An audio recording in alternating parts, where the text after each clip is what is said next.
Michael Roy Jornales, born March 16, 1984, in Quezon City, Philippines, is a multi-talented Filipino artist. Starting as a child actor in GTV, he's since made a name for himself in acting, martial arts, fight directing, and music. He has a robust acting career with significant roles in TV shows like FPJs, Angie Provinciano and First Yaya, where he also contributed as a stunt and routine director.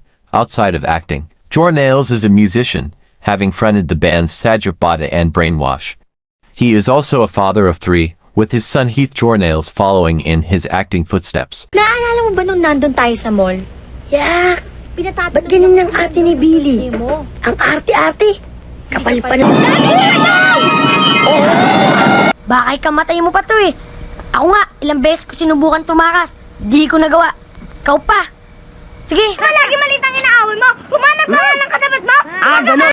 Sabihin na nating kailangan namin ng dagdag na armas.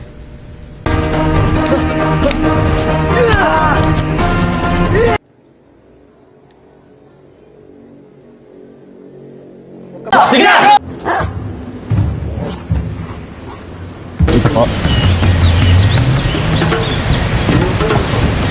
Samantala silang lilikas ng Lireo, mahal na Reyna. Nasunog ang kanilang mga tirahan at sugatan sila.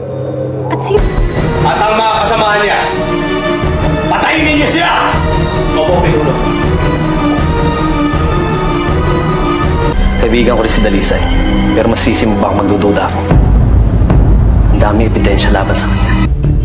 Lady M, walang laman. Iwan na nga ako sa ere ni Acosta eh. Wala na ako maaasahan sa ngayon. Kailangan kita. Naku, hindi ho. Wala pong warehouse for sale na nakasulat sa labas.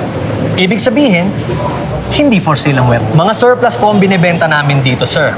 Ibig sabihin, pag surplus, mga second-hand items na galing sa US at Japan. Manlilibre si Greg. Woo! Game, fishball. Pinadala kami rito ng taong in charge sa area na to. Hindi dumaan sa amin to. Alam mo na ngayon, meron ka ng malaking... Para magkaroon ng gems at diamonds. Correct, Boss Ulo. Kaya ang bilis ko sila na uto eh. Biruin mo, gagawa talaga sila ng fake social media accounts para makapanloko ng bari-bari ang pera. Pero tayo, ang laki ng income natin eh. Triple tayo nung nakaraang buwan. Mga tol! Pinapatrabaho si Kapitana. Uy, ating gawin. Ano ba nasasabi mo siyang kaibigan? Nasa digmaan tayo ngayon, Eduardo. Kaya wala nang saysay pa ang sinasabi mong pakikipagkaibigan ngayon.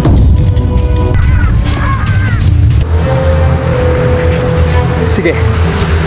Isang oras, kung hindi, paglalamayan niyang lola mo.